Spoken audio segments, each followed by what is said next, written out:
किया गया है। पेशेवर माफिया और अपराधियों की जमीनों को कब्जों से मुक्त करके उन पर गरीबों के लिए आवास बनाए जा रहे हैं। हरियाणा के अंबाला में एक चर्च में लगी ईसा मसीह की मूर्ति तोड़ने के मामले में जांच शुरू कर दी गई। आरोप है कि क्रिसमस की रात कुछ लोगों ने इस घटना को अंजाम दिया।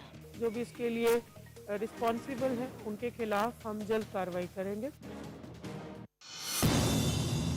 कारोबारी पीयूष जैन के कानपुर और कन्नौज के ठिकानों पर आयकर विभाग के छापे में अब तक 257 करोड़ रुपए के कैश के साथ 15 किलो सोना और 50 किलो चांदी बरामद किए गए। प्रधानमंत्री नरेंद्र मोदी ने कार्यक्रम मन की बात के जरिए देश को संबोधित किया। पीएम ने इस कार्यक्रम में कोरोना के नए वेरिएंट का जिक्र करते हुए लोगों को इससे सावधान रहने की हिदायत दी। हमारी सामूहिक शक्ति ही कोरोना को परास्त करेगी। तेलंगाना के मुलुगु के स्टीफन नाम के सीआरपीएफ के एक जवान ने अपने साथी उमेश चंद्रा पर गोलियां चला दी। इसके बाद उसने खुद को भी गोली मार ली। इस घटना में जवान उमेश चंद्रा की मौत हो गई, जबकि स्टीफन बुरी तरह जख्मी हो गया। गृह मंत्री अमित शाह यूपी के कासगंज में जन विश्वास यात्रा में शामिल हुए। इस दौरान अमित शाह ने समाजवादी पार्टी और बहुजन समाज पार्टी पर निशाना साधा। ने जो सरकारें चलाई वो सभी का विकास करती थी क्या?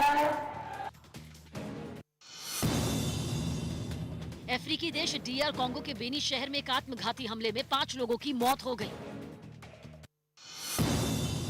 प्रधानमंत्री की ओर से स्वास्थ्य कर्मियों समेत तमाम फ्रंटलाइन वर्कर्स को 10 जनवरी से वैक्सीन की प्रिकॉशन डोज लगाने का ऐलान करते ही इसे लेकर सियासत भी शुरू हो गई। कांग्रेस नेता राहुल गांधी ने एक ट्वीट किया जिसमें उन्होंने लिखा कि केंद्र सरकार ने उनके बूस्टर डोज के सुझाव को मान लिया। हमारा काम है एक जागरूक नागरिक के तौर पर देश को और सरकार को जगाना, जैसा राहुल गांधी जी कोरोना की पहली लहर से लगातार करते आए। राहुल के इस ट्वीट पर बीजेपी ने भी पलटवार करने में देर नहीं लगाई। राहुल जी को लगता है कि क्रेडिट लेना है तो देश सुरक्षित हुआ, सीमा सुरक्षित हुई, देश की इकोनॉमी सुरक्षित हुई, इसका क्रेडिट भी ले ले। जम्मू कश्मीर के अनंतनाग में सुरक्षा बल ने मुठभेड़ में एक आतंकी को मार गिराया। पुलिस का दावा है कि मारा गया आतंकी फहीम भट्ट 2 दिन पहले हुई एएसआई मोहम्मद अशरफ की हत्या में भी शामिल था। अभिनेता सलमान खान को उनके पनवेल फार्म हाउस में सांप ने काट लिया, जिसके बाद उन्हें नवी मुंबई के एक अस्पताल में भर्ती कराया गया। हालांकि इलाज के बाद उन्हें अस्पताल से छुट्टी दे दी गई। देश में ओमिक्रॉन के लगातार बढ़ते मामलों के बीच यूपी, एमपी, गुजरात, हरियाणा और असम के बाद कर्नाटक में 28 दिसंबर से 10 दिन के लिए नाइट कर्फ्यू लगाने का ऐलान किया गया। झारखंड के हजारीबाग में गैस लेकर जा रहा एक टैंकर पलट गया, जिसके बाद उसमें जोरदार धमाका हुआ और फिर वो टैंकर आग की लपटों में घिर गया। इस हादसे में 3 लोगों की झुलसकर मौत हो गई। राहुल गांधी 3 जनवरी से पंजाब चुनाव प्रचार अभियान की शुरुआत करेंगे। उनकी पहली चुनावी रैली मोगा में होगी। वापस लिए जा चुके कृषि सुधार कानूनों पर एक दिन पहले दिए गए कृषि मंत्री नरेंद्र सिंह तोमर के एक बयान पर सियासी बखेड़ा खड़ा हो गया, क्योंकि उन्होंने वापस लिए जा चुके इन तीनों कानूनों पर फिर सरकार के आगे बढ़ने के संकेत दिए थे, जिस पर कांग्रेस बिफर गई और उसने इसे सरकार की सोची समझी साजिश बता दिया। मोदी जी के इशारे पर नरेंद्र तोमर जी ने बयान दिया और ये एक सोची समझी साजिश है। विपक्ष के हमले तेज होते ही कृषि मंत्री ने अपने बयान पर सफाई दी और बताया कि उनके बयान को गलत तरीके से पेश किया गया। मेरे शब्दों को गलत तरीके से प्रस्तुत करके उसकी गलत दिशा विकसित की जा रही है। मध्य प्रदेश सरकार ने पंचायत चुनाव टालने के प्रस्ताव। सच कड़वा होता है। अगर आप में कड़वा सच सुनने की हिम्मत नहीं है तो कृपया ये कार्यक्रम ना देखें।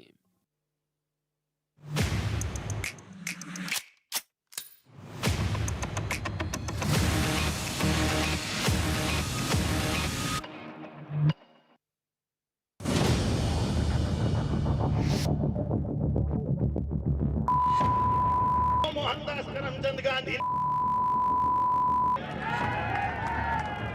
और नाथुराम गोडसे जी को नमस्कार है।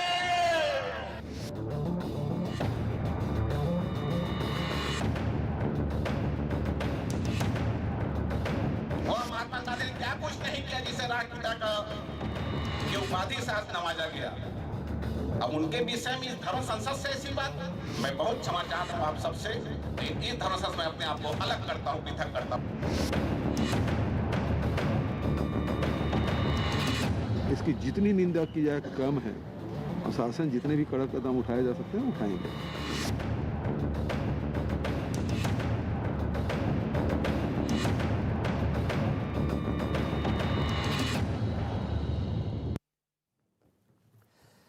एक धर्म संसद हुई थी 1893 में अमेरिका के शिकागो में।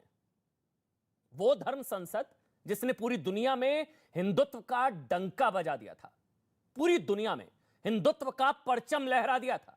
इसी धर्म संसद में स्वामी विवेकानंद ने कहा था कि मुझे गर्व है कि मैं एक ऐसे धर्म से आता हूं जिसने दुनिया को सहनशीलता का पाठ पढ़ाया। हिंदुत्व, हिंदू। और एक धर्म संसद बैठी हरिद्वार में, रायपुर में, जिसके बाद हिंदुत्व को गाली देने का मौका मिल गया, बहाना मिल गया। देश के संतों को भगवा गुंडा कहा जा रहा है, संतों की धर्म संसद को गाली दी जा रही है। एक तरीके से हिंदुत्व को बोको हराम और आईएसआईएस जो बताया गया था, वो कहा जा रहा है बिल्कुल सही बताया था। कहा जा रहा है कि धर्म संसद जहर फैलाती है। कहा गया कि धर्म संसद ने नरसंहार के लिए उकसाया। राष्ट्रपिता साबरमती के संत को संत गाली दे रहे हैं। इन्होंने गाली दी, कालीचरण महाराज जिनकी तस्वीरें आप देख रहे हैं। धर्म संसद को कुछ लोगों ने हेट स्पीच का दूसरा नाम दे दिया, क्योंकि हेट स्पीच हुई, गलत हुई। धर्म संसद में नफरत फैलाने वाले लोग, सवाल तो यह भी है कि किसका एजेंडा आगे बढ़ा रहे थे। वो धर्म संसद में किसके प्रतिनिधि बनकर आए थे? क्योंकि इन्होंने हिंदुत्व को ही बदनाम किया। सनातन इसकी इजाजत नहीं देता। उन्होंने किसके इशारे पर धर्म संसद को हिंदुत्व पर चोट का मौका दिया? क्योंकि अब बहाना मिल गया है। 1893 की शिकागो धर्म संसद में स्वामी विवेकानंद ने कहा था कि हिंदुत्व सहनशीलता का पाठ है। यह बात महंत राम सुंदर दास ने भी साबित की उसी मंच से। ध्यान से सुनिएगा। राम सुंदर दास ने महात्मा गांधी को गाली देने के बाद मंच छोड़ दिया, उसी मंच से। इसलिए आज देश नहीं झुकने देंगे में भी एक धर्म संसद बुलाई गई है। यह हेट स्पीच पर आप कह सकते हैं संभवतः सबसे बड़ी धर्म संसद। और इस धर्म संसद के जरिए हम यह पूछेंगे कि कुछ लोगों की हेट स्पीच के लिए हिंदुत्व को, पूरे हिंदुत्व को, हिंदू धर्म को, संतों को गाली क्यों दी जा रही है। अच्छा, सबसे पहले मुझे बताया जा रहा है कि कालीचरण जी महाराज ये जुड़ गए मेरे साथ। इन पर एफआईआर हो गई है आईपीसी की धारा 505(2) और 294। कालीचरण जी महाराज मेरे साथ है, इन पर एफआईआर हो गई है। उन्होंने राष्ट्रपिता महात्मा गांधी को गाली दी। महाराज जी, कोई अफसोस है आपको? आपकी वजह से थू-थू हो रही है पूरे धर्म की। हिंदुत्व को गाली देने का मौका मिल गया। आपको कोई अफसोस जो आपने कहा? कालीचरण जी महाराज, कोई अफसोस नहीं है। वैसे भी सच बोलने वालों पर पहले निंदा ही होती है। सीता माई को नहीं छोड़ा बोलने वालों ने, बड़े बड़े महापुरुषों को नहीं छोड़ा। मैं कि झाड़ की पत्ती हूँ, मेरी क्या औकात है? फिर भी मैं सच बोल रहा हूँ तो एफआईआर तो होने वाली है। और न जाने क्या क्या होगा, और न जाने फांसी की डिमांड होगी, न जाने क्या क्या होगा। मुझे कोई अफसोस नहीं है उस बात। मतलब आप कह रहे हैं आपको कोई अफसोस नहीं है, तो गाली सही है? जो आपने गाली दी राष्ट्रपिता महात्मा गांधी को, गाली सही है? मतलब कोई अफसोस नहीं है, कोई अफसोस नहीं है। गालियां आवेश में निकलती हैं, अपने हृदय की। तो आवेश में गलत निकली है तो मानिए, और मेरे हृदय आवेश में गलत निकली है तो मानिए। आपके चक्कर में हिंदुत्व को गाली पड़ रही है, हिंदू धर्म को गाली पड़ रही है। कोई अफसोस नहीं है आपको? मैं काली माँ का बेटा हूं। महाराज लोग मुझे बोलते हैं। और रही गांधी की बात, तो मैं उनको संत नहीं मानता हूं और ना राष्ट्रपिता मानता हूं। वो राष्ट्रपिता नहीं है मेरे लिए और संत भी नहीं है। हिंदुत्व के लिए क्या किया उन्होंने? हिंदू धर्म रक्षा के लिए उन्होंने क्या किया? मुसलमानों के साथ में पार्शियलिटी की, हिंदुओं के साथ में पार्शियलिटी की, मुसलमानों का फेवर लिया। हिंदुओं के साथ में पार्शियलिटी और मुसलमानों का फेवर लिया। इतने सारी जनता, हिंदू जनता का विश्वासघात किया। कैसे किया विश्वासघात? तो महाराज जी वो विषय है बहस का, उस पर बहस करिए ना। सरदार पटेल गाली क्यों दे रहे सरदार हैं? वल्लभ भाई पटेल गाली सनातन सिखाता है, गाली क्यों दे रहे हैं? आपकी शिकायत कांग्रेस से है, नेहरू से है, और सरदार गांधी जी से भी है, तो सवाल उठाइए, बात करिए, बहस करिए। गाली क्यों दे रहे हैं? जो थे आप सुनी नहीं? 14 लोग, उनमें से 14 के 14 वोट सरदार वल्लभ भाई पटेल जी के फेवर में थे और नेहरू के फेवर में एक भी वोट नहीं था। लेकिन गांधी ने पूरे देश का विश्वासघात करते हुए, पूरे देश का विश्वासघात करते हुए नेहरू को प्रधानमंत्री बनाया। ये मेरे हृदय की भयंकर पीड़ा है। अगर सरदार वल्लभ भाई पटेल पीड़ा में शब्दों का चयन तो ठीक करिए। पहले तो भारत अभी सोने की चिड़िया होता था, भारत अभी जगत गुरु बनता था।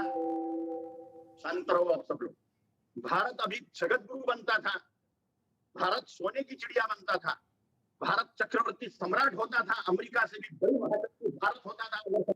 महाराज जी आपकी शिकायत है, यही तो मौका दे दिया ना आपको एहसास है कि आपके एक अपशब्द ने पूरी धर्म संसद और हिंदुत्व को गाली का मौका दे दिया।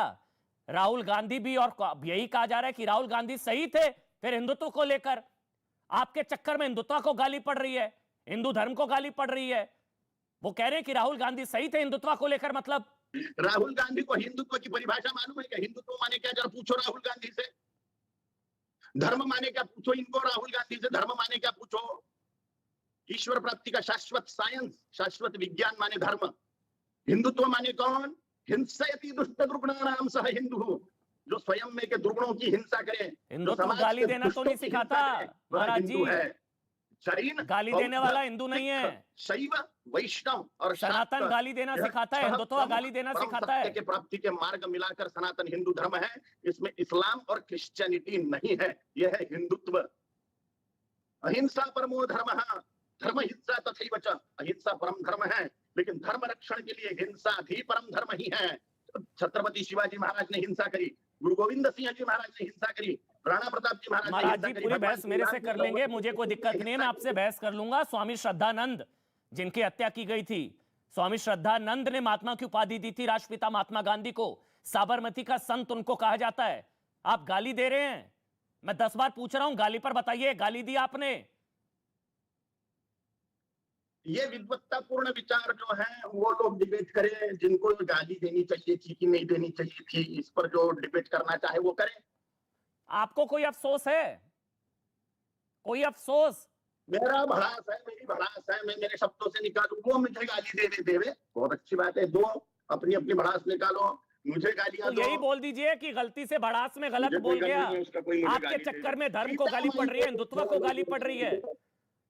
देश के प्रधानमंत्री वो उनको नमन करते हैं, साबरमती का संत कहा जाता है उनको। भाई आप गाली दे रहे हैं देश के प्रधानमंत्री, उनसे बड़े हो गए आप। प्रधानमंत्री जी को मैं भगवान विष्णु का रूप मान रहा हूं, नरेंद्र मोदी जी को, क्योंकि मैंने 12 साल पहले कसम खाई थी कि जो राम मंदिर बनाएगा उसको मैं भगवान विष्णु का स्वरूप मानूंगा। इसलिए मैं नरेंद्र मोदी जी को भगवान विष्णु का स्वरूप मानता हूं, योगी आदित्यनाथ जी को भगवान विष्णु का स्वरूप मानता हूं। अब उनके अपने अपने विचार हैं, वो जो चाहे वो बोले, ये मेरे अपने विचार है। महाराज जी मुझे समझ ही नहीं रहा आपका, माफी के साथ। आपके ऊपर एफआईआर हो गई है 505(2) 294। धन्यवाद, शुक्रिया आपका, आपने समय निकाला। पुलिस अपनी कार्रवाई करेगी, क्योंकि कोई धर्म नहीं सिखाता गाली देना। यहाँ गाली दी जा रही है। धर्म संसद देखिए सबसे बड़ी मेरे पास है इस वक्त। मेरे साथ कालीचरण जी महाराज, उनसे मैंने बात कर ली। इसके अलावा मेरे साथ सदगुरु श्री रितेश्वर जी हैं। सदगुरु जी स्वागत आपका मेरे साथ। इसके अलावा आपको बताते हैं चक्रपाणी जी महाराज हैं, उनको आप देख पा रहे हैं। चक्रपाणी जी महाराज आपका स्वागत। मेरे साथ महामंडलेश्वर डॉक्टर उमाकांतानंद सरस्वती, महामंडलेश्वर जूना अखाड़ा। महामंडलेश्वर जी नमन आपको, आपका स्वागत। और साथ ही जो धर्म संसद जो आयोजित की गई थी उसके जो ऑर्गेनाइजर हैं विक्रम सिंह, वो भी मेरे साथ हैं। सबसे पहले चक्रपाणी जी महाराज,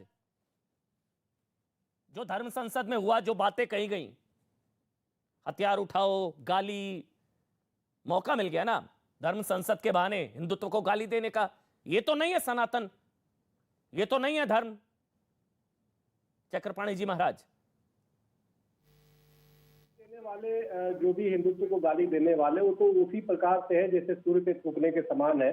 तो सनातन धर्म तो अपने आप में विराट है, विशाल है, जो सबको अपने आप में आत्मसात कर लेता है। जो स्वामी विवेकानंद की बात आपने बोली शिकागो में, तो निश्चित रूप से वहाँ विश्व धर्म सम्मेलन था और स्वामी विवेकानंद ने सनातन की पताका को लहराया। अब रही बात देखो भारत में धर्म संसद की, तो ये प्राचीन काल से होते आया है और एक चिंतन होता है और इतनी असहिष्णु नहीं होना चाहिए। अगर कोई विचार अगर आते हैं तो उससे निश्चित रूप से डिबेट होने चाहिए। निश्चित रूप से अगर कोई गोष्ठे का समर्थन करता है और अगर जो करता है तो उससे अगर जो देश विभाजन हुआ तो उससे डिस्कस होना चाहिए कि आखिर उसके तथ्य सामने आना चाहिए। महाराज जी गाली तो नहीं देंगे ना?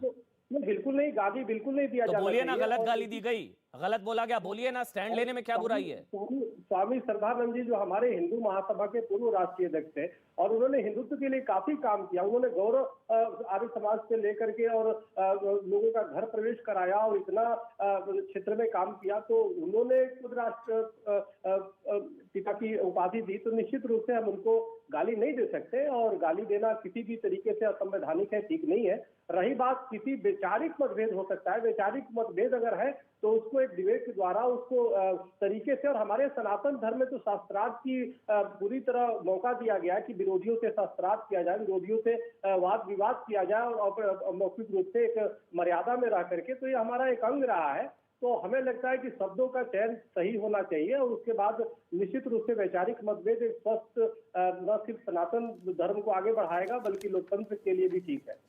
लेकिन हिंदू राष्ट्र के लिए मारना हो तो मारो, हथियार उठाएं, सफाई अभियान चलाएं, ये सारी चीजें, ये सब क्या है? ये अमन जी एक बात मैं बताना चाहता हूँ, हिंदू राष्ट्र का तो मैं खुद समर्थक हूँ। हिंदू राष्ट्र नहीं, उसके लिए हथियार उठाएं, सफाई अभियान चलाएं, ये तो दंगे के लिए उकसाना हुआ ना, ये तो नरसंहार के लिए उकसाना हुआ ना महाराज जी। हमारे पूर्व राष्ट्रीय अध्यक्ष वीर सावरकर से पत्रकारों ने पूछा कि आप हिंदू राष्ट्र बन जाएंगे तो क्या करेंगे, क्या मुसलमानों को मार देंगे, खदेड़ देंगे? वीर सावरकर जी ने कहा कि बिल्कुल नहीं, हमारा हिंदू राष्ट्र बनेगा, उसमें मुसलमानों का भी वही। इसमें तो कह रहे हथियार उठाएं, सफाई अभियान चलाएं, नहीं होगा, तुष्टिकरण नहीं होगा। और हिंदू राष्ट्र तो संसद से बनेगा ना, मुसलमानों को मार के थोड़े बनेगा। आतंकवाद के खिलाफ तो बोलिए, गलत कहा गया धर्म संसद में, कुछ लोगों ने कहा गलत कहा, जिन्होंने कहा हथियार उठाएं, सफाई अभियान चलाएं, मरना भी पड़े तो मरे हिंदू राष्ट्र के लिए, ये सारी चीजें तो आप बोलिए ना, फिर गलत कहा गया उसमें। आतंकवाद के खिलाफ बिल्कुल आवाज उठानी चाहिए, लेकिन निश्चित रूप से हम किसी वर्ग को मार के क्या करेंगे? देश तो सबका है, तो इस देश में हम थोड़े अशांति करने के समर्थन पे कोई भी। मैं भी तो वही कह रहा हूँ ना, हिंदू धर्म सबसे सहिष्णु, सबसे सहनशील, सबसे सहिष्णु, सबसे उदार, आज चंद लोगों के चक्कर में पूरे धर्म को गाली पड़ रही है। तो हम लोग, आप लोग उनके खिलाफ बोलिए ना, वो कथित धर्म के ठेकेदार जिन्होंने सबको मौका दे दिया हिंदू और हिंदुत्व को गाली देने का, आज वो कह रहे हैं देखिए सही साबित हुए हिंदुत्व को लेकर, सही कह रहे थे हम। सदगुरु एक मिनट मैं आ रहा हूं सर, एक मिनट आ रहा हूं, एक चक्रपाणी जी एक मिनट। सदगुरु श्री रितेश्वर जी, आप इत्तेफाक रखते हैं उन चीजों से जो कुछ हुई धर्म संसद में? हथियार उठाएं, सफाई अभियान चलाएं, हिंदू राष्ट्र के लिए मारना पड़े तो मारें, राष्ट्रपिता को गाली, ये है हमारा धर्म। सदगुरु श्री रितेश्वर जी। अमीश जी, सबके अपने अपने विचार हैं, और ये जो गाली और दूसरा ये बात हिंसक बात जो आपने कहा, तो मैं ये निश्चित कह सकता हूं कि इससे हिंदू धर्म का कितना लाभ होगा ये तो पता नहीं, पर ये वही सेकुलर लोग और बाकी लोग जो भगवा आतंकवाद कह के हमें टारगेट करते हैं, उनको एक मौका जरूर मिल जाता है। आप गांधी जी से सहमत हैं नहीं हैं ये अलग बात है, मैं भी नहीं हो सकता हूं, कोई जरूरी नहीं कि मैं गांधी जी से सहमत हूं, जवाहरलाल नेहरू से सहमत रहूं, इस देश के प्रधानमंत्री से भी बहुत से लोग सहमत नहीं रहते, किसी भी व्यक्तित्व से आप सहमत नहीं हो सकते।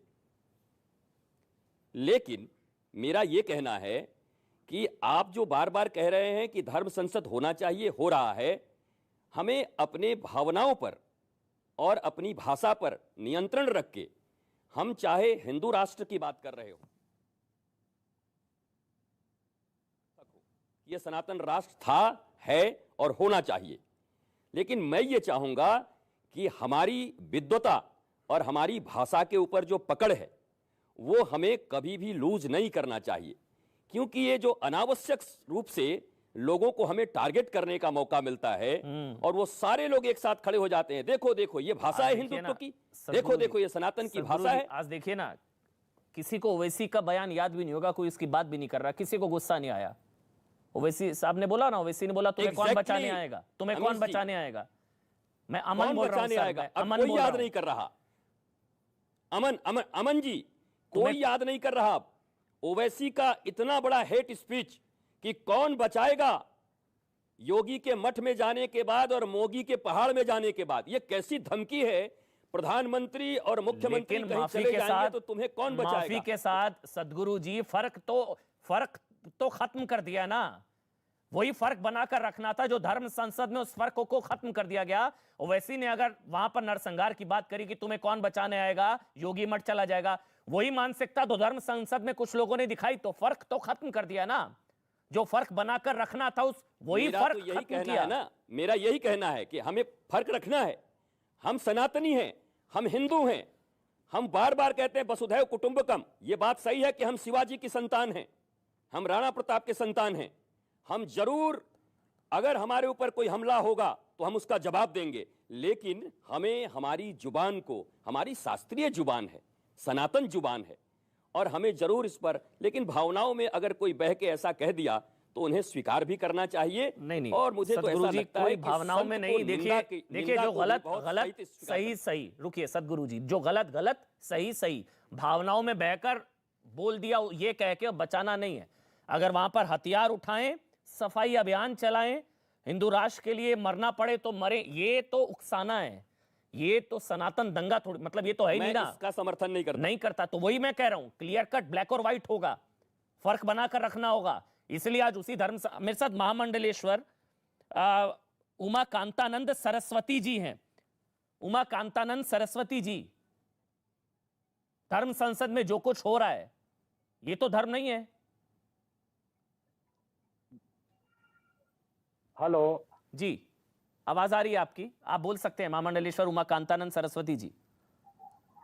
हाँ जी, देखिए इसमें हम स्वामी विवेकानंद ने जो विश्व धर्म में सभा में कहा था कि हिंदुत्व यूनिवर्सल एक्सेप्टेंस का है और टॉलरेंस का धर्म है। आज जो धर्म सभाओं के नाम पे, धर्म संसद के नाम पे हो रहा है, उद्देश्य तो ये होना चाहिए था कि नई पीढ़ी को धर्म सिखाया जाए, उसकी योजना बनाई जाए, और जो कालीचरण महाराज जी ने कहा ये सर्वथा अनुचित है। महात्मा गांधी हमारे राष्ट्रपिता है और रहेंगे, और सभी संतों को, जो जैसा कहा जा रहा है कि भावनाओं में बहकने वाले न बहकें तो अच्छा है, अपने संत की गरिमा बनाए रखें।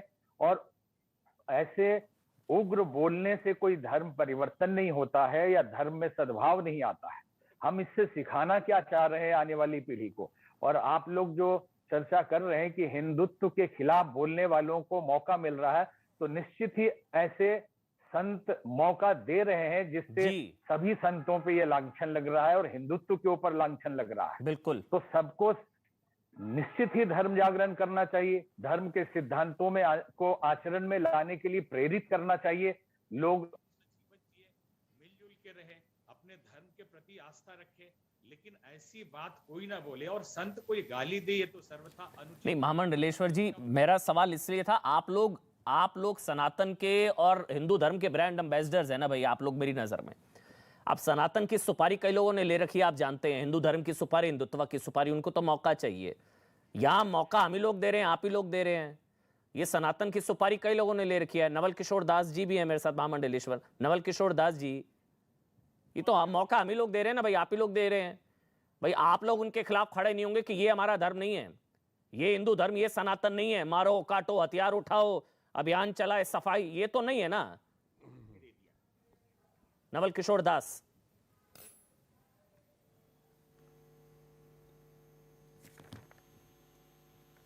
ऑडियो नहीं आ रहा सर, मैं आपके पास दोबारा से आता हूं, मैं दोबारा से कनेक्ट करने की कोशिश करूंगा। ऑडियो नहीं आ रहा। चक्रपाणी महाराज जी आप बोल लीजिए, उसके बाद मैं आगे बढ़ूंगा। मैं ऑडियो नहीं आ रहा, दोबारा से कनेक्ट कर रहा हूं। महामंडलेश्वर आपका भी, चक्रपाणी महाराज जी, मौका तो हम ही लोग दे रहे हैं ना, फर्क तो बनाकर रखना पड़ेगा ना। वहां कोई ऐसी अगर बकवास करता तो उसको तो खैर बचाने वाले भी आ जाते, लेकिन यहाँ किसी को बचाना नहीं है ना ऐसे लोगों को। फर्क ये भी बनाकर रखना है। अजय गौतम जुड़ गए, एक बार मैं अजय गौतम का कमेंट ले रहा हूं, उसके बाद मैं चक्रपाणी जी महाराज आपके पास आऊंगा। अजय गौतम, वहां अगर कोई ऐसी बकवास करता है दूसरी तरफ से तो उसको बचाने वाले भी बहुत आ जाते हैं। कोई कमलेश तिवारी की भी निंदा, हत्या की भी निंदा नहीं करेगा और कुछ नहीं, लेकिन यहां तो फर्क बनाकर रखना होगा। कोई ऐसी बकवास करेगा तो उसके खिलाफ आप लोगों को खड़ा होना होगा।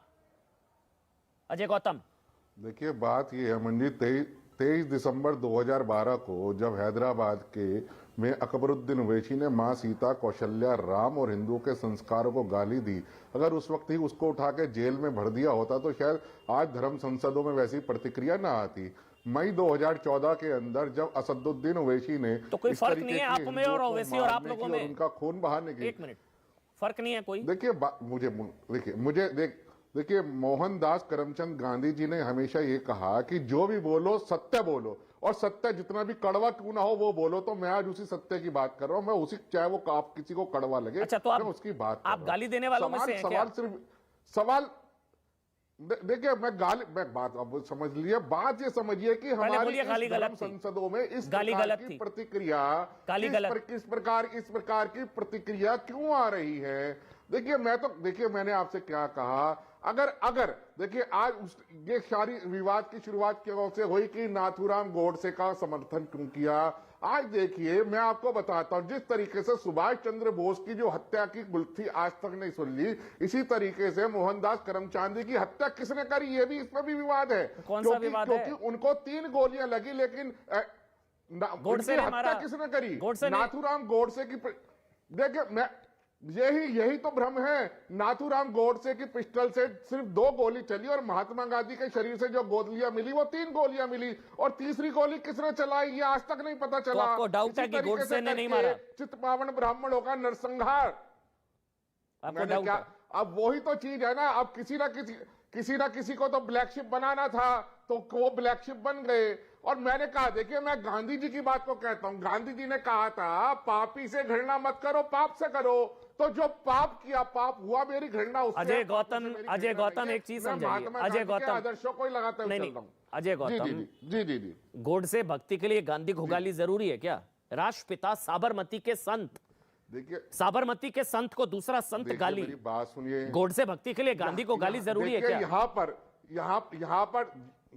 पर जो महात्मा बैठ के अभी महात्मा गांधी को राष्ट्रपिता घोषित कर रहे हैं, उन्होंने ना तो वेद पढ़ा ना उपनिषद पढ़े। वो तो प्रधानमंत्री ने, देश के प्रधानमंत्री राष्ट्रपिता कहते हैं। सुन, अरे प्रधानमंत्री वेद और उपनिषदों से पढ़े हुए हैं मंजी। मैं कह रहा हूं हमारे जो प्रधानमंत्री आदरणीय मोदी जी, क्या हमारे वेद उपनिषदों से बड़े हो गए?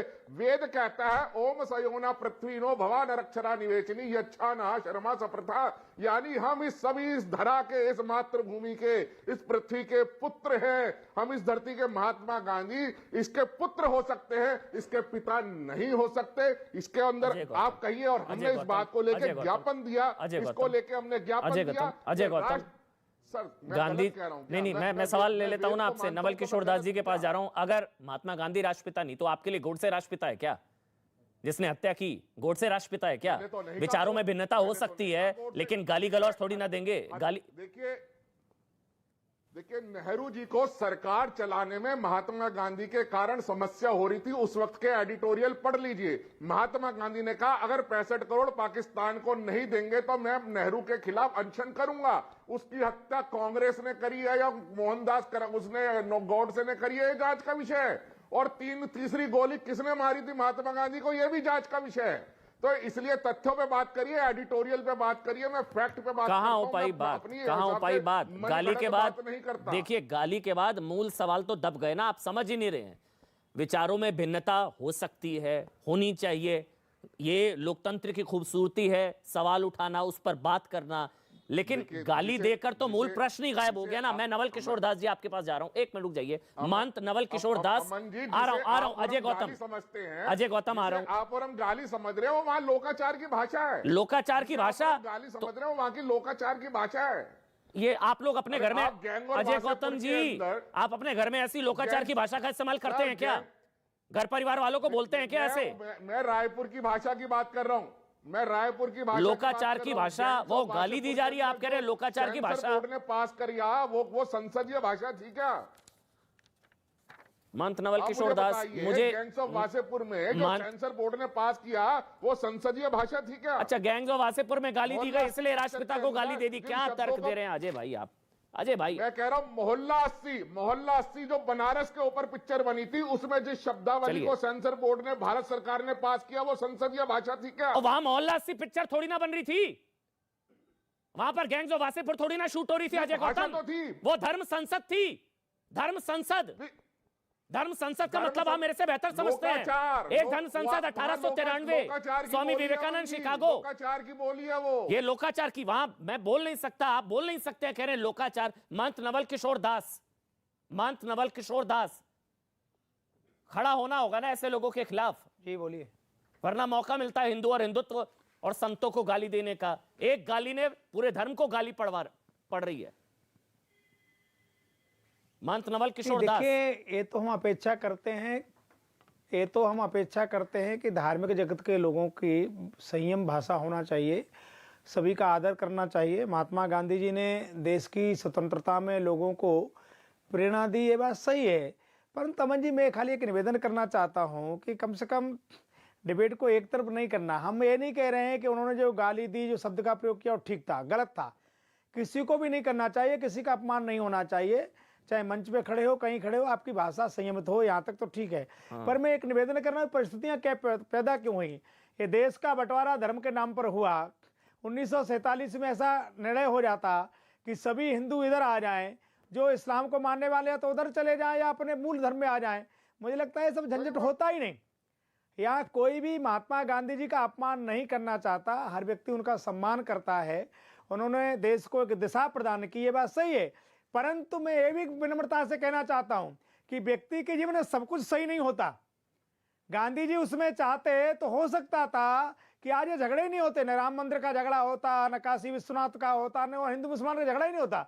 यहाँ कोई मुसलमान नहीं होता, वहाँ कोई हिंदू नहीं होता, और आज ये देश हिंदू राष्ट्र होता। हिंदू राष्ट्र देश नहीं हुआ, उसमें आदरणीय महात्मा गांधी जी की भूमिका अहम है, इसे भुलाया नहीं जा सकता। इसके लिए उनको कोई अपशब्द कहूं, इसका मैं पक्ष नहीं लूंगा। किसी भी संत को, किसी धर्माचार्य को, किसी भी संभ्रांत व्यक्ति को किसी के प्रति अपशब्द नहीं बोलना चाहिए, मैं इसका पक्ष लेता हूं, किसी को भी नहीं लेना चाहिए। परंतु हर व्यक्ति का आंखें बंद करके समर्थन किया जाए, मैं इसका भी पक्ष नहीं करता हूं। महात्मा गांधी नहीं, महात्मा देखिए, मैंने सुना है, मैंने पढ़ा नहीं, मैंने सुना है। नहीं, कोई यहाँ सब पुत्र हैं, कोई पिता नहीं है, हमारा बाप कोई नहीं है, भारत का बाप कोई नहीं है। महात्मा गांधी भी पुत्र हो सकते हैं और संत, एक अच्छे मार्गदर्शक हो सकते हैं। मैंने तो सुना है कि संविधान में भी नहीं लिखा है कहीं, और लिखा है तो उसे बदला जाना चाहिए, क्योंकि कितने संशोधन हो चुके, संशोधन और करें। हमारा कोई पिता नहीं हो सकता, पिता हमारा ही पिता हो सकता है, इसलिए इसको हम भारत माता कहते हैं। इसलिए भारत माता का कोई पिता नहीं हो सकता, हाँ मार्गदर्शक हो सकता है, एक आदरणीय व्यक्ति हो सकता है। लेकिन सदगुरु, पहले सदगुरु फिर चक्रपाणी महाराज, उन्होंने मार्गदर्शन किया, इसलिए सम्मान करते हैं उनका, सदगुरु सम्मान करते हैं। सदगुरु महात्मा गांधी का कोई अपमान न करे, श्री रितेश्वर जी आग्रह जरूर करेंगे। है तो सेकुलर ना, सेकुलर प्रियम्बल कॉन्स्टिट्यूशन सेकुलर है ना, हिंदू राष्ट्र तो नहीं है ना। पाकिस्तान और भारत में अब जो होना चाहिए होना नहीं चाहिए वो अलग बहस है ना।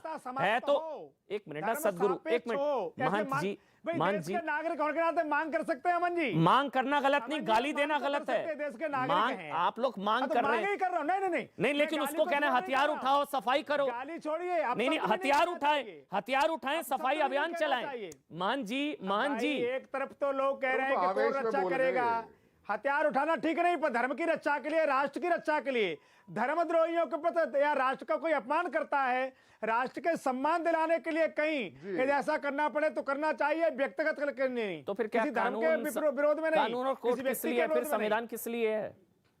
सब हथियार ही उठा लेंगे, फिर क्या फर्क रह गया भाई?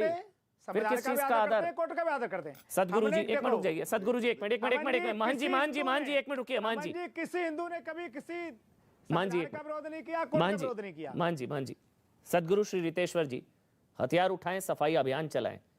ये बयान के बाद अगर किसी ने हथियार उठाया और कुछ गलत हुआ तो जिम्मेदारी किसकी होगी? उसको सपोर्ट कहाँ कर रहे हैं हम लोग? श्री सदगुरु श्री रितेश्वर जी।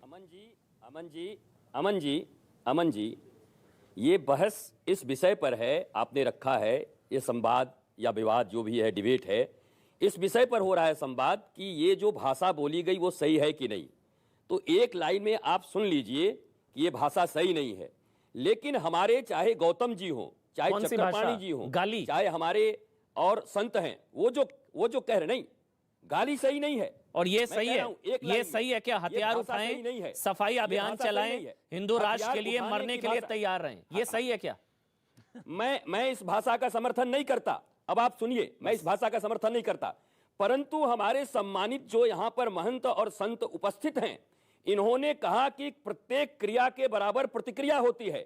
जब क्रिया हो रही थी, जब ओवैसी के भाई बोल रहे थे, उस समय ही अगर हमारे देश के संविधान ने, हमारे देश की पुलिस ने, सरकार ने काम क्या उठा के ऐसे लोगों को जेल में फेंक दिया होता, सलाह दिया होता, तो आज धर्म संसद में भी किसी प्रतिक्रिया की जरूरत नहीं होती। मुझे ऐसा लगता है कि अगर क्रियाएं होती रहेंगी और हम अपने आप को जेंटलमैन मान के बैठे रहें कि हम तो जेंटलमैन हैं, हम तो बड़े संभ्रांत हैं, ऐसा नहीं हो सकता। मैं गाली का समर्थन नहीं करता, पहली बात। मैं हथियार उठा के सफाई करो समर्थन नहीं करता, दूसरी बात।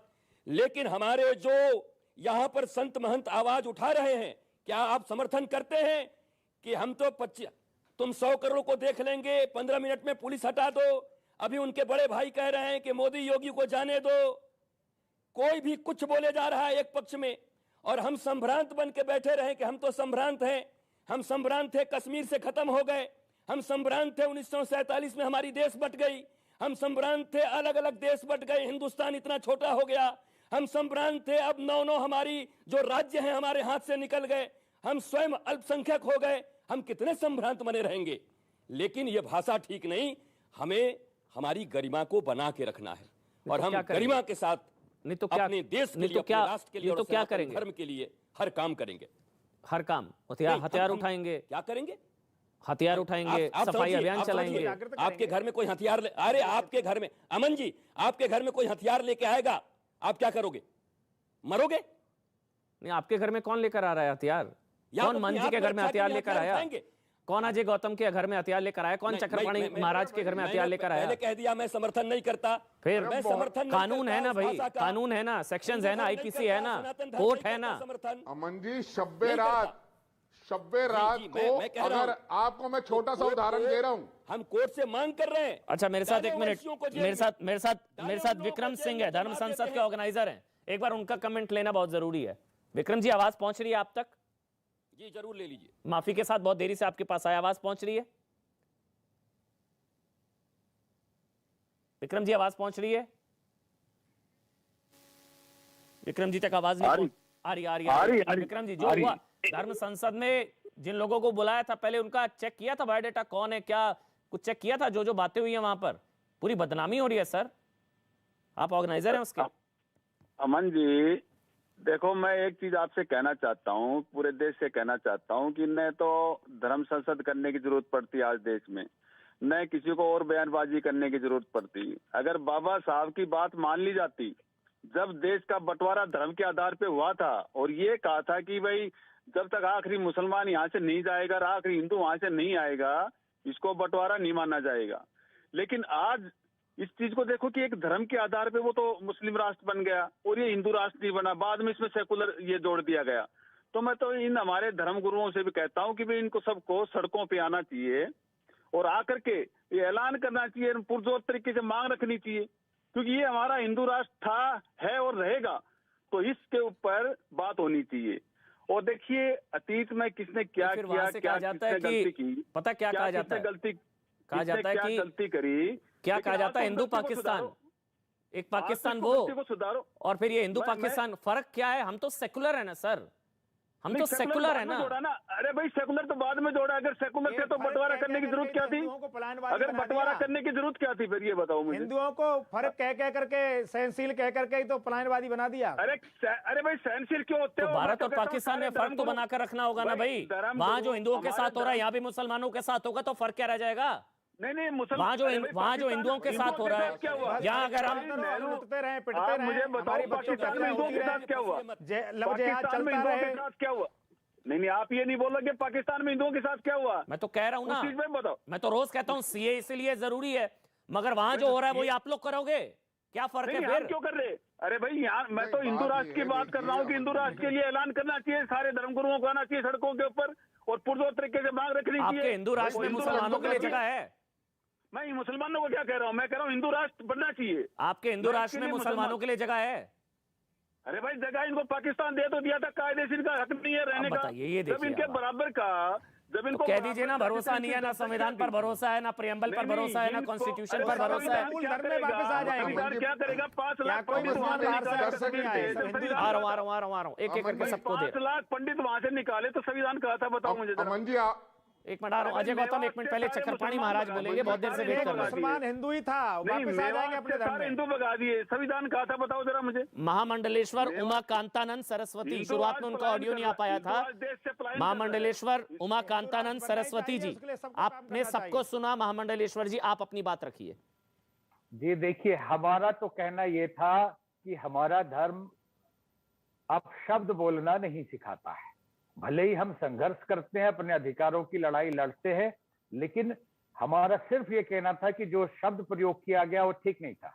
दूसरी बात, अजय गौतम जी ने सीधे सीधे अभी गलत शब्द हमारे लिए प्रयोग किया कि सरकार की चाटुकारिता कर रहे हैं इस विषय पे कि महात्मा गांधी को हमने राष्ट्रपिता कह दिया। राष्ट्रपिता चला आ रहा है, वो ये आध्यात्मिक रूल नहीं, भूमि माँ धरती माता के सभी पुत्र है, लेकिन अगर राष्ट्रपिता कहना गलत है तो राष्ट्रपति पद भी हटवा देना चाहिए आप लोगों को।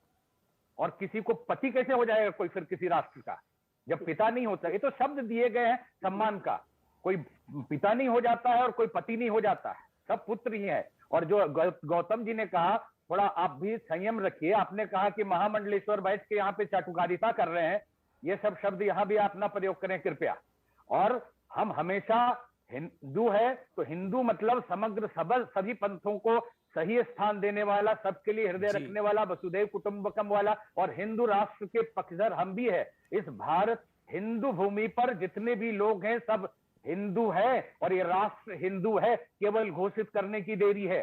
भले ही लोग अपने अपने मत पंथ मानते रहे, लेकिन राष्ट्र हिंदू बनाने की जरूरत है। छोटा सा ब्रेक ले।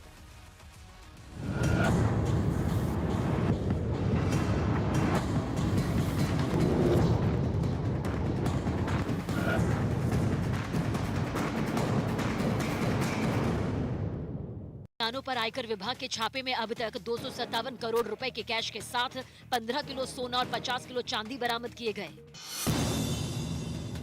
प्रधानमंत्री नरेंद्र मोदी ने कार्यक्रम मन की बात के जरिए देश को संबोधित किया। पीएम ने इस कार्यक्रम में कोरोना के नए वेरिएंट का जिक्र करते हुए लोगों को इससे सावधान रहने की हिदायत दी। हमारी सामूहिक शक्ति ही कोरोना को परास्त करेगी। तेलंगाना के मुलुगु के स्टीफेन नाम के सीआरपीएफ के एक जवान ने अपने साथी उमेश चंद्रा पर गोलियां चला दी। इसके बाद उसने खुद को भी गोली मार ली। इस घटना में जवान उमेश चंद्रा की मौत हो गई, जबकि स्टीफेन बुरी तरह जख्मी हो गया। गृहमंत्री अमित शाह यूपी के कासगंज में जन विश्वास यात्रा में शामिल हुए। इस दौरान अमित शाह ने समाजवादी पार्टी और बहुजन समाज पार्टी पर निशाना साधा।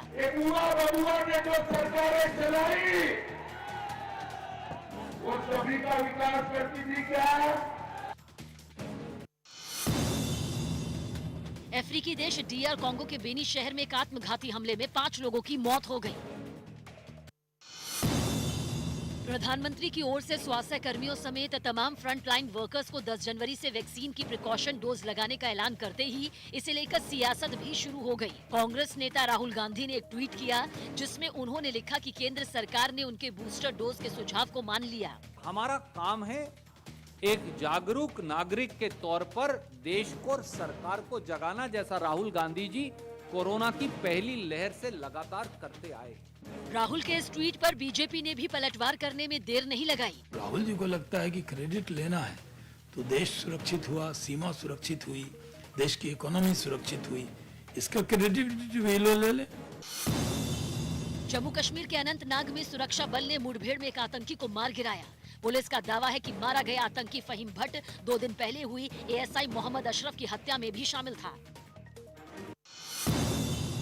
अभिनेता सलमान खान को उनके पनवेल फार्म हाउस में सांप ने काट लिया, जिसके बाद उन्हें नवी मुंबई के एक अस्पताल में भर्ती कराया गया। हालांकि इलाज के बाद उन्हें अस्पताल से छुट्टी दे दी गई। देश में ओमिक्रॉन के लगातार बढ़ते मामलों के बीच यूपी, एमपी, गुजरात, हरियाणा और असम के बाद कर्नाटक में 28 दिसंबर से 10 दिन के लिए नाइट कर्फ्यू लगाने का ऐलान किया गया। झारखंड के हजारीबाग में गैस लेकर जा रहा एक टैंकर पलट गया, जिसके बाद उसमें जोरदार धमाका हुआ और फिर वो टैंकर आग की लपटों में घिर गया। इस हादसे में 3 लोगों की झुलसकर मौत हो गई। राहुल गांधी 3 जनवरी से पंजाब चुनाव प्रचार अभियान की शुरुआत करेंगे। उनकी पहली चुनावी रैली मोगा में होगी। वापस लिए जा चुके कृषि सुधार कानूनों पर एक दिन पहले दिए गए कृषि मंत्री नरेंद्र सिंह तोमर के एक बयान पर सियासी बखेड़ा खड़ा हो गया, क्योंकि उन्होंने वापस लिए जा चुके इन तीनों कानूनों पर फिर सरकार के आगे बढ़ने के संकेत दिए थे, जिस पर कांग्रेस बिफर गई और उसने इसे सरकार की सोची समझी साजिश बता दिया। मोदी जी के इशारे पर नरेंद्र तोमर जी ने बयान दिया और ये एक सोची समझी साजिश है। विपक्ष के हमले तेज होते ही कृषि मंत्री ने अपने बयान पर सफाई दी और बताया कि उनके बयान को गलत तरीके से पेश किया गया। मेरे शब्दों को गलत तरीके से प्रस्तुत करके उसकी गलत दिशा विकसित की जा रही है। मध्य प्रदेश सरकार ने पंचायत चुनाव टालने के प्रस्ताव को मंजूरी दे दी। पंचायत चुनाव पर पिछले महीने राज्य सरकार ने अध्यादेश लाकर पंचायत चुनाव कराने की प्रक्रिया शुरू करने का फैसला किया था। इसके बाद 4 दिसंबर को राज्य निर्वाचन आयोग ने पंचायत चुनाव कार्यक्रम का ऐलान किया था। 3 चरणों में पंचायत चुनाव का कार्यक्रम घोषित भी किया गया, लेकिन अब इस पर अध्यादेश को शिवराज सरकार ने वापस ले लिया। महामहिम राज्यपाल को कैबिनेट द्वारा प्रस्ताव पारित करके भेजने का निर्णय लिया है। गुजरात के सौराष्ट्र यूनिवर्सिटी पेपर लीक मामले में एक कॉलेज के प्रिंसिपल समेत 6 लोगों को पुलिस ने गिरफ्तार किया। 22 दिसंबर को बीकॉम परीक्षा शुरू होने से करीब 1 घंटा पहले पेपर लीक किया गया था। यूपी की आगरा जेल में बंद भदोही के बाहुबली विधायक विजय मिश्रा से ईडी ने पूछताछ की। विजय मिश्रा के खिलाफ फरवरी में मनी लॉन्ड्रिंग के तहत केस दर्ज किया गया था। दिल्ली में केंद्रीय मंत्री धर्मेंद्र प्रधान के घर पर एक बैठक हुई, जिसमें यूपी बीजेपी के ब्राह्मण समुदाय से जुड़े सभी बड़े नेता शामिल हुए। 3 घंटे तक चली इस बैठक में ब्राह्मण समुदाय के लोगों को ज्यादा से ज्यादा तादाद में पार्टी से जोड़ने पर चर्चा हुई। ये एक अफवाह है, ये एक दुष्प्रचार है, विपक्ष के द्वारा फैलाया जा रहा है। जम्मू कश्मीर के पुलवामा में कुछ आतंकियों ने सुरक्षा बल के जवानों पर ग्रेनेड से हमला किया। इस हमले में 2 पुलिसकर्मी जख्मी हो गए। गुजरात के दाहोद में पंचायत चुनाव के मतदान में हैरान करने वाला मामला सामने आया। वहां एक महिला उम्मीदवार का चुनाव चिन्ह टेबल था और उसने लोगों से टेबल के निशान पर मुहर लगाने की अपील की थी, लेकिन मतदान के दौरान कई लोगों ने बैलेट पेपर पर मुहर लगाने की बजाय वहीं रखे टेबल पर ही मुहर लगा दी। सामने आई तस्वीर में मतदान केंद्र की टेबल पर ऐसे कई निशान दिखाई दिए। बताया गया कि ऐसा करने वाले लोगों ने टेबल पर मुहर लगाने के बाद बैलेट पेपर खाली मोड़कर उसे बॉक्स में डाल दिया था। 165 जो सिक्के टेबल के ऊपर लगने की वजह से जो सारे वोट रद्द किए गए। इसके बाद जब इस चुनाव का नतीजा सामने आया तो स्वास्थ्य मंत्रालय ने बच्चों के लिए वैक्सीन और प्रिकॉशन डोज के लिए जारी की गाइडलाइंस। 3 जनवरी से 15 से 18 साल के बच्चों को लगने वाली वैक्सीन के लिए कोवैक्सीन ही विकल्प। पीएम मोदी की हिमाचल को 11,000 करोड़ की हाइड्रोपावर परियोजनाओं की सौगात। कहा उनकी सरकार का मॉडल सबका साथ सबका विकास, लेकिन दूसरे दलों का मॉडल अपने परिवार का विकास। इधर कारोबारी पीयूष जैन को कोर्ट ने 14 दिनों के लिए जेल भेजा। कन्नौज और कानपुर में पीयूष के घर से अब तक 257 करोड़ कैश और 100 करोड़ के गहने बरामद।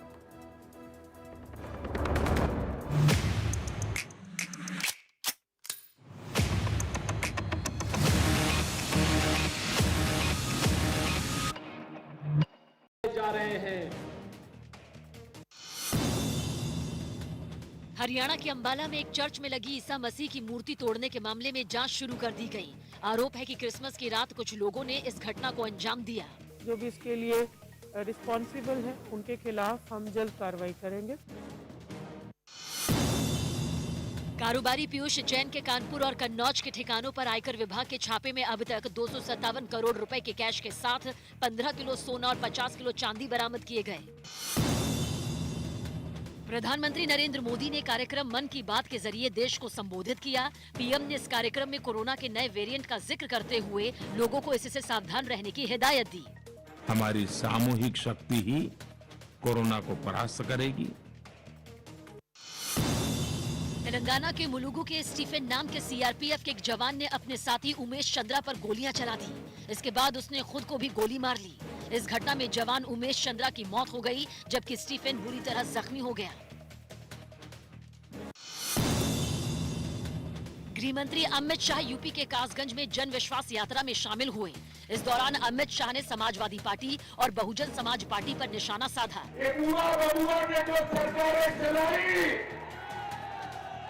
वो सभी का विकास करती थी क्या?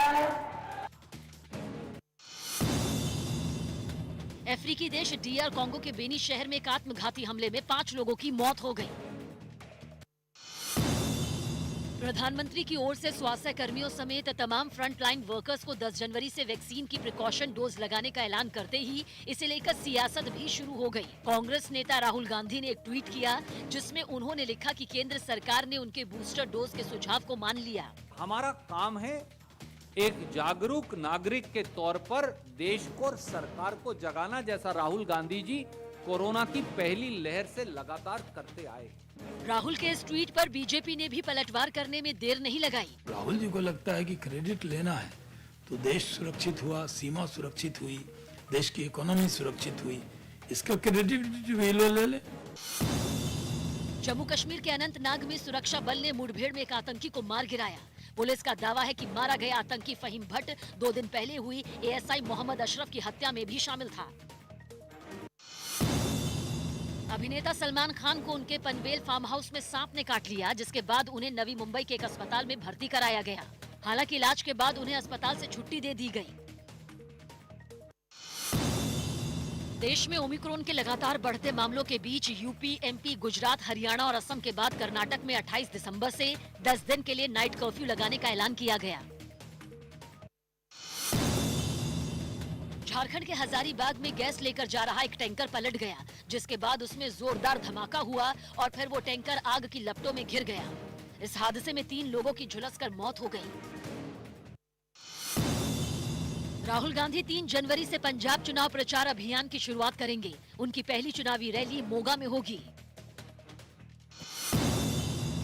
वापस लिए जा चुके कृषि सुधार कानूनों पर एक दिन पहले दिए गए कृषि मंत्री नरेंद्र सिंह तोमर के एक बयान पर सियासी बखेड़ा खड़ा हो गया, क्योंकि उन्होंने वापस लिए जा चुके इन तीनों कानूनों पर फिर सरकार के आगे बढ़ने के संकेत दिए थे, जिस पर कांग्रेस बिफर गई और उसने इसे सरकार की सोची समझी साजिश बता दिया। मोदी जी के इशारे पर नरेंद्र तोमर जी ने बयान दिया और ये एक सोची समझी साजिश है। विपक्ष के हमले तेज होते ही कृषि मंत्री ने अपने बयान पर सफाई दी और बताया कि उनके बयान को गलत तरीके से पेश किया गया। मेरे शब्दों को गलत तरीके से प्रस्तुत करके उसकी गलत दिशा विकसित की जा रही है। मध्य प्रदेश सरकार ने पंचायत चुनाव टालने के प्रस्ताव को मंजूरी दे दी।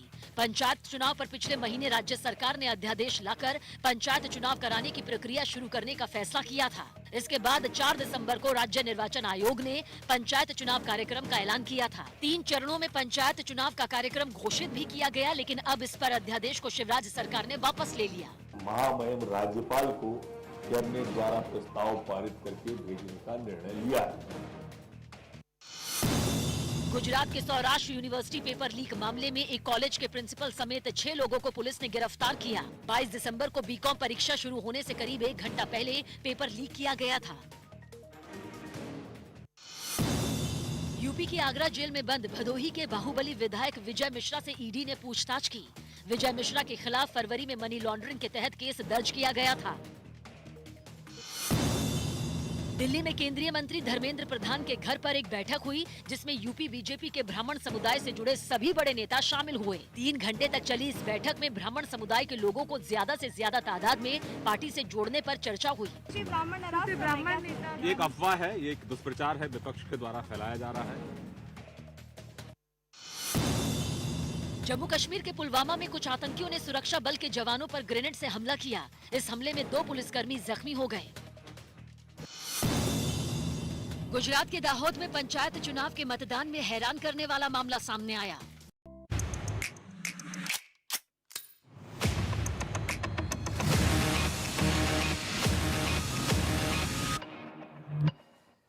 तो सीधा चलेंगे चक्रपाणी जी महाराज। चक्रपाणी जी महाराज, आज असद ओवैसी के बयान पर जानते हैं चर्चा क्यों नहीं हो रही है? जी जानते हैं ना, आप समझ गए ना। वो इसलिए नहीं हो रही है क्योंकि यहां मौका दे दिया गया, और आज यहां अगर गाली और यहां ये सब ना होता तो शायद आज उसकी बात हो रही होती। और तुलना ये की जा रही है कि देखिए यहां भी है तो आपके धर्म में भी फंडामेंटलिस्ट है। अमन जी, ऐसा कुछ नहीं है और ऐसे भी चर्चा नहीं होती। और एक मुझे एक शेर याद आ रहा है कि तुम कत्ल भी कर दो तो चर्चा नहीं होती, और हम आ भी भरते हैं तो हो जाते हैं बदनाम। यही हाल हिंदुओं का है। सवाल इस बात का है कि जब देश विभाजन हुआ, आप देखो, एक तो देश के टुकड़े हो गए। नोआखली में हमारे हिंदू मारे जा रहे थे। जब गांधी जी के पास जाकर के हिंदुओं ने याचना की कि एक बार अपील करिए कि ताकि हिंदुओं की जान बकस जाए, तो गांधी जी ने कहा नहीं, उनको बोल दो कि इस्लाम स्वीकार कर ले। वहां बहु बेटियों, हिंदू बहु बेटियों की सरेआम इज्जत लूटी जा रही थी। देश विभाजन हो गया, उसके बाद 55 करोड़ रुपए दिए जा रहे हैं। आज जो यहाँ पे डिबेट में जो भी सम्मानित लोग बैठे हुए, चाहे सदगुरु हो, चाहे स्वामी उमाकांत जी हो, या हमारे अजय गौतम जी हो, या नवल किशोर दास जी हो, सबके अंदर एक पीड़ा है। और ये ठीक है कि किसी तो सदगुरु जी ने ठीक कहा, या सभी बैठे हुए जो लोग, हम गाली का समर्थक नहीं है, लेकिन अपनी पीड़ा तो अभिव्यक्त कर सकते हैं ना। उसको अभिव्यक्त करना चाहिए, उस पर डिबेट होना चाहिए। और पीड़ा व्यक्त करने के लिए किसी और को पीड़ा देना जरूरी है।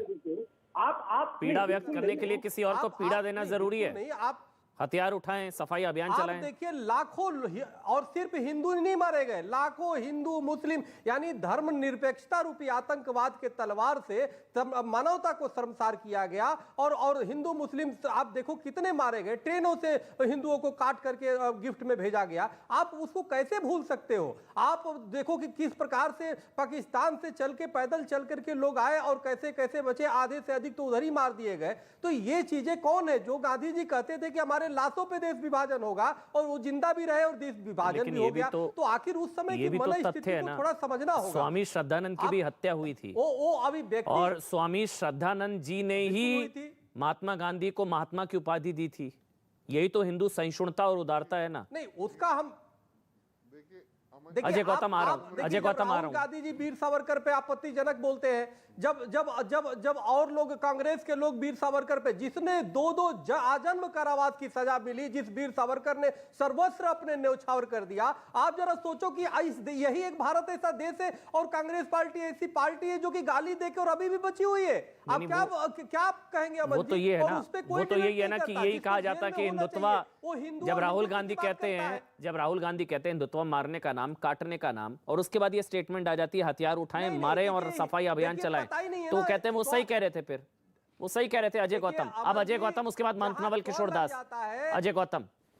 तो लग जाता है, देखिए अमन जी, आपने अभी आपने एक प्रश्न किया था कि आपके घरों में कौन हथियार लेके घुस रहा है। महंत नवल किशोर दास जी बैठे हैं, ये खुद उस चीज के गवाह है। जब नॉर्थ ईस्ट के दंगे हुए, दिल्ली के, पूर्वी दिल्ली के जब दंगे हुए, विश्व हिंदू परिषद और आरएसएस के लोगों के घरों को चिन्हित करके, उनकी मॉब लिंचिंग करके, उनको जो है घर से लेके जो है निकाला गया, और उनको हथियारों से उनको काट के उनके शवों को शत विक्षिप्त करके चौराहे पर फेंका गया। उनके वीडियो और एसआईटी के पास सारे चीज सबूत है।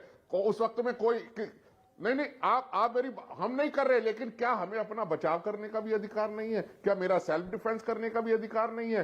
ये कहां बोला उसमें? ये तो बोला नहीं, मैंने सुना है वो कह रहे हथियार उठाएं, सफाई अभियान चलाएं। ये थोड़ी ना बोला कि डर लगता है। ये स्पीच में कहीं नहीं बोला कि आत्मरक्षा में हथियार उठाएं। उसमें तो बोल रहे हैं हथियार उठाएं, सफाई अभियान चलाएं, हिंदू राष्ट्र के लिए मरने के लिए तैयार है, मरने मारने के लिए। मेरी बात, इसमें तो कहीं नहीं बोला आत्मरक्षा के लिए। शब्दों को नहीं, देखिए शब्दों को नहीं अमन जी, शब्दार्थ को समझिए, उनके पीछे छिपी हुई भावना को समझिए कि दोबारा से ऐसा ना हो कि सीए के नाम पे दंगे हो, कोई अपने घर पे गुलाल बना के एसिड फैक्ट्री लगा ले, कोई अंकित शर्मा को उठा के 51 चाकू मार दे, कोई इस तरीके की हरकतें ना हो, इसलिए हिंदुओं को सचेत करने का एक हमारे ये धर्म, देखिए तो धर्म के जुड़े हुए लोग हैं अमन जी, इनके पास तो एक डंडा भी नहीं मिलेगा। जबकि मदरसों में चले जाओ, मस्जिदों में चले जाओ, तो कानपुर में तो मस्जिद से AK-47 से SDM को गोली मार दी थी समाजवादी सरकार में, आज तक एक गिरफ्तारी नहीं हुई। हमारे मंदिरों में तो आपको लठ भी नहीं मिलेगा, घंटी मिलेगी बजाने के लिए। ये तो आवेश में बोल गए, सब महात्मा लोग इनोसेंट है, इसलिए इनको FIR वगैरह जैसी कार्रवाई ना करके इनके खिलाफ तमाम मुकदमे वापस लिए जाने चाहिए, ऐसी मैं अपील करता हूं। महंत नवल किशोर दास। नहीं, देखिए मैं फिर कह रहा हूं कि जो लोग कह रहे हैं कि योगी मोदी नहीं रहेगा तो कहां जाओगे, आपने डिबेट की उसमें क्या? हाँ करी है, उसमें कोई डिबेट नहीं करेगा। नहीं, सबने करी है, मैंने करी है। केवल हिंदुओं को पलायनवादी बनाने का योजना है क्या कि हिंदुओं को कहीं समुद्र में जाकर डुबा दो, सबको जहर दे दो, सबकी फांसी दे दो? करना क्या चाहते हैं आप लोग? एक तरफ AK-47 चल रही है, हम फिर भी कहते हैं कि किसी को अपशब्द नहीं बोलना, किसी को हथियार नहीं उठाना, परंतु समाज को जागृत करना, अपनी संस्कृति की रक्षा के लिए, राष्ट्र की रक्षा के लिए, मानवता की रक्षा के लिए समाज को जागृत करना हमारा दायित्व है।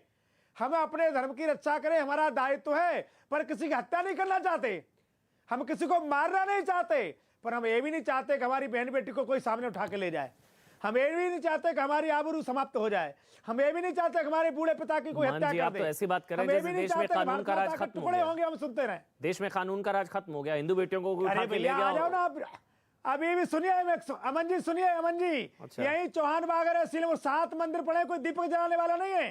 कभी वहां हिंदू आरती होती है, नहीं हो रही, किसके कारण नहीं हो रही जी? किसके कारण नहीं हो रही? केवल हिंदुओं के आपको अपराध दिखाई दे, फिर भी कोई, हम कानून हाथ में नहीं लेना चाहते, किसी का अपमान नहीं करना चाहते, परंतु हम चाहते हैं कि हिंदू समाज जागृत हो, अपने स्वाभिमान की रक्षा करे, ये तो हम चाहते हैं, पर हथियार उठाने की बात नहीं करते। परंतु हम बचे तो सही, शत्रु हम पे हमला करते हैं, तो हथियार उठाने की बात हो रही है ना।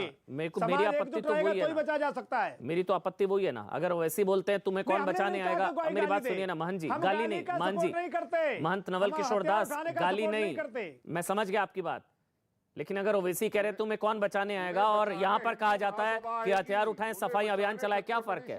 कोई फर्क ही नहीं है ना। विक्रम जी, विक्रम जी, विक्रम जी,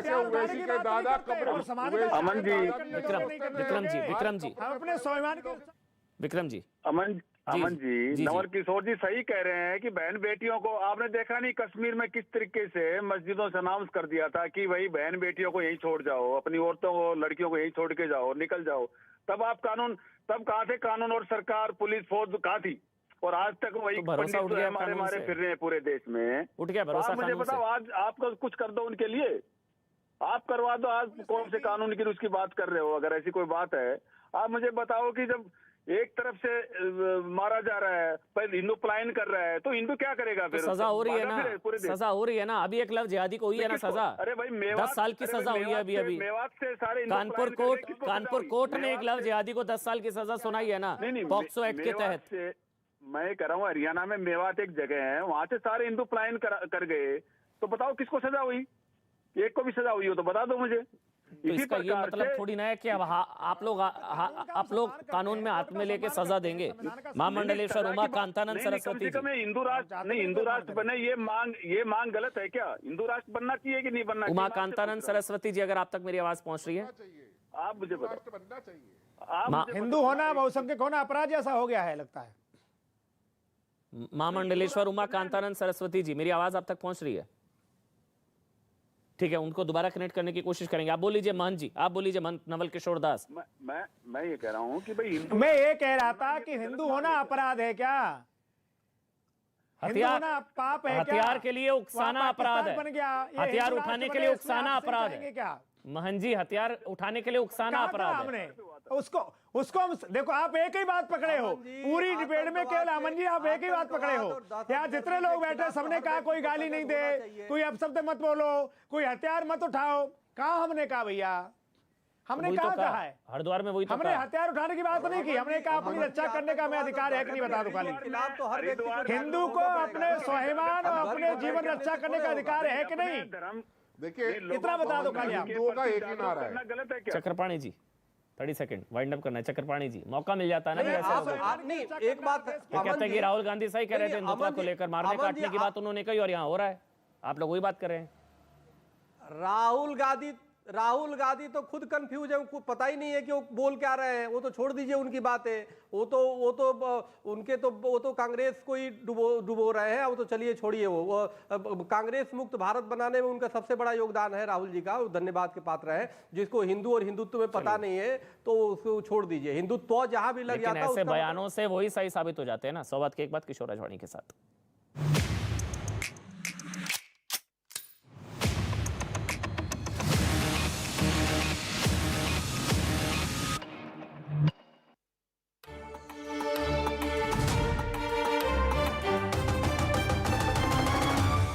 नमस्ते, मैं हूं किशोर रजवाणी।